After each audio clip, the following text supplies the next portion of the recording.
Jo went on Instagram, live with a sign clearly stating "No Schwartz Zone," and she wrote it mirrored for the camera, which was quite amusing. She seemed to aim for a certain effect, but it ended up resembling something from Toy Story. Remember when she advised Katie to let him go regarding Schwartz, her own husband at the time? It's quite ironic. What's most striking is her perception of her relationship with Schwartz compared to Katie's. She views herself as a significant influence in Schwartz's life, helping him overcome his past while depicting their love as pure and transformative. It's like a fairy tale she fully believes in. It's amusing how she and Rachel bonded over their shared delusion of becoming the cooler, newer versions of Katie and Ariana, only to find themselves discarded shortly after. The Tom's attempts to regain favor with Katie and Ariana only add to the irony. Her behavior is cringeworthy. While Ariana demonstrates how to handle a breakup publicly with grace, Jo serves as a prime example of what not to do. Her actions convey desperation and obsession. One wonders where her friends are and why no one has intervened. She's so unhinged and embarrassing.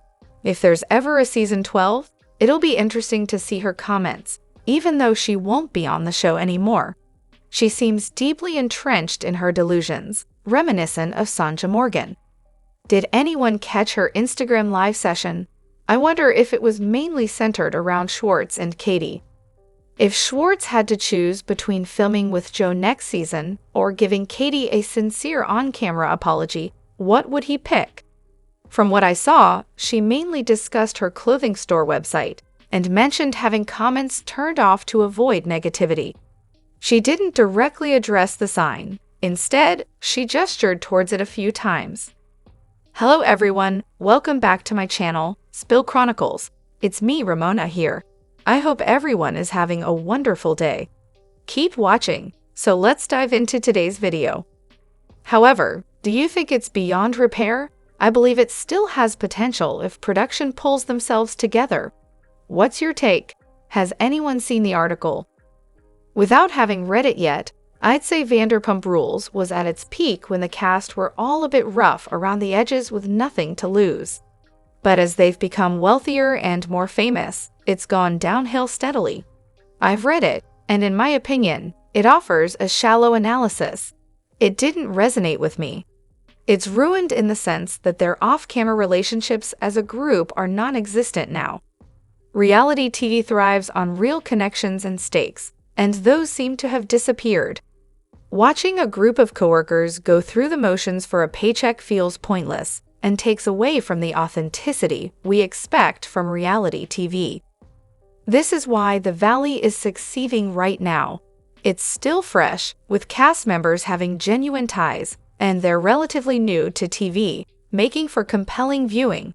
Plus, the marriage drama angle is relatively unexplored in reality TV. I actually believe it could be better than ever.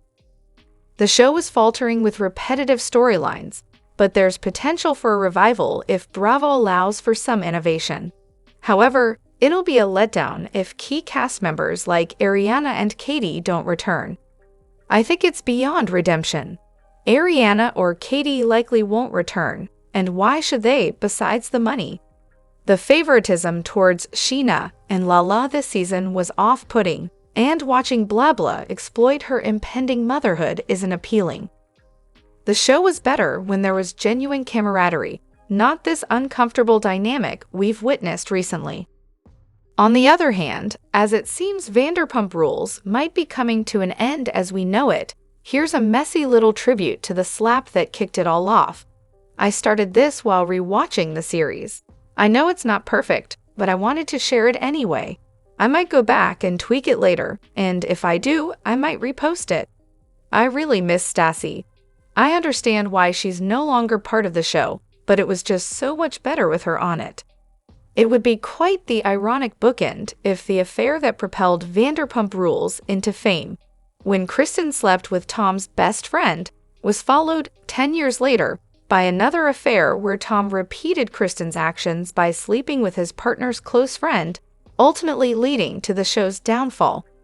A real plot twist, Just as Schwartz would say, it's like we're losing Vanderpump Rules in the same manner we gained it. I love that this is done in the style of a courtroom sketch artist. However, if you haven't voted for Ariana for Critics' Choice Female Star of the Year, there's still time. The voting period ends tomorrow. I suppose someone should check on Sheana. I bet she was eagerly anticipating her nomination. I can imagine she's already rehearsed her acceptance speech. She's been attending elocution and speech therapy classes for months now. Maybe she needs electrocution therapy. Those classes didn't seem to help much, considering she still has that vocal fry. What irritates me the most about her way of speaking, aside from the screechy tone, is the way she mispronounces the most trivial things. The classic examples being think you are and the group favorite, best friend. Although I must admit, she does have a talent for crying on cue. Even if for no other reason, she deserves my vote for introducing people to the concept of gray rocking. Additionally, in Season 4, it's clear that Sheana consistently fails as a friend to Ariana. It seems Ariana's constant presence makes it easier for Sheana to mistreat her, knowing she can smooth things over later. Unlike friends such as Lala or old Kristen, who are less forgiving when betrayed, Ariana's forgiving nature is taken advantage of by Sheana. While Sheana could be vengeful when friendships or relationships hit rough patches, she seems to take Ariana's calmness and acceptance for granted. She fails to recognize the value in Ariana's steady friendship.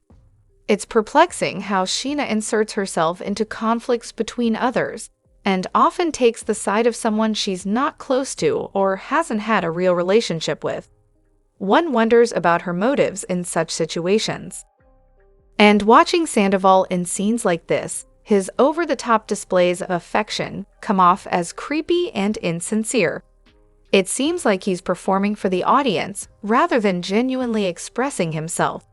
Ariana's growth is evident here. Despite her past issues with Kristen, they ultimately formed a close bond, perhaps even closer than her relationship with Scheana. It's unfortunate that the producers didn't highlight this friendship more. What's striking is that Tom gave Sheana numerous reasons to dislike him beyond his actions toward Ariana, yet she still wouldn't distance herself from him. Scheana, it's time to value yourself more. Moreover, who else has their own Vanderpumpisms, those unique phrases or words that are distinctly associated with them? It's fascinating how some of these phrases have gained notoriety over the years, like Sandal's "She told me to go die on a mountain, dude," or Lala's "Go toes." Scheana's "Think Yua" and the emergence of "comfortability" are also notable additions to the Vanderpump lexicon. Whenever I need to convey a sense of helplessness when my boyfriend isn't assisting with chores, I find myself saying, "You can help me if you want," as if I'm drowning in tasks. I can't help but chuckle every time I use as a cis white male with my friends, even though I'm neither white nor male. It's just too funny not to repeat. The confusion between cis and cis is a comedic goldmine. One of my personal favorites is when Ariana gently asks Sandoval, "Yeah, but is this a hill you really want to die on though?" Only for him to completely miss the idiom and respond angrily, "You just told me I was going to die alone on a mountain." Classic misunderstanding. And who could forget James and his American accent, especially when he joked about waiting for the American version of Guillermo to appear at a restaurant named Sur in Mexico. It's always a laugh whenever James switches to his American persona. On the other hand, prediction for Season 12. I anticipate a revamped series titled Vanderpump Vegas, focusing on James and his residency in a Vanderpump bar. While familiar faces may make appearances, the main cast will likely consist of fresh members. Any thoughts? As for potential spin-offs, it's probable they'll opt for spin-offs rather than reboots, given the trend for expansive cinematic universes. They'll likely introduce new members to the group and explore opportunities to spin off individuals from there. However, reflecting on pivotal moments in Vanderpump Rules. Consider if Katie had joined Scheana and Lala in their simultaneous pregnancies, altering the show's dynamic significantly. What other crucial moments do you think shifted the trajectory? Perhaps Stassi's dismissal or Ariana's decision to reach out to production regarding Sandoval? Additionally, Sandoval's involvement in Katie and Schwartz's marriage raises questions about what might have been. Could Schwartz have evolved into a better version of himself without Sandoval's interference? Let's delve deeper into Lisa offering Tom to the boys. This move transformed their friendship into a business partnership, fundamentally altering their dynamics and eventually leading to the demise of Katie and Schwartz's relationship. Finally, imagine if Jax and Stassi had remained together, or if Randall had successfully prevented the release of those compromising photos. What if Tom hadn't dropped his phone, or if Rachel had skipped DJ's performance? What if Kristen had ended up with Jax instead of James after season 2? Additionally, Lala Kent recently addressed the lingering tension with Ariana Madix, and Katie Maloney post the Vanderpump Rules Season 11 reunion on her podcast, Give Them Lala. Clarifying her stance on being a girl's girl, Lala emphasized that while she leans towards female friendships, she doesn't blindly support anyone solely based on gender. Reflecting on her interactions, Lala expressed disappointment in the lack of acknowledgement from Ariana during a celebration for the longevity of her brand, Give Them Lala. Despite the ongoing tension with Katie, Lala reiterated her support for Katie's business endeavors, notably the Something About Her project. The West Coast mom highlighted her experiences of feeling undermined by certain women who she believes have attempted to bring her down without truly knowing her.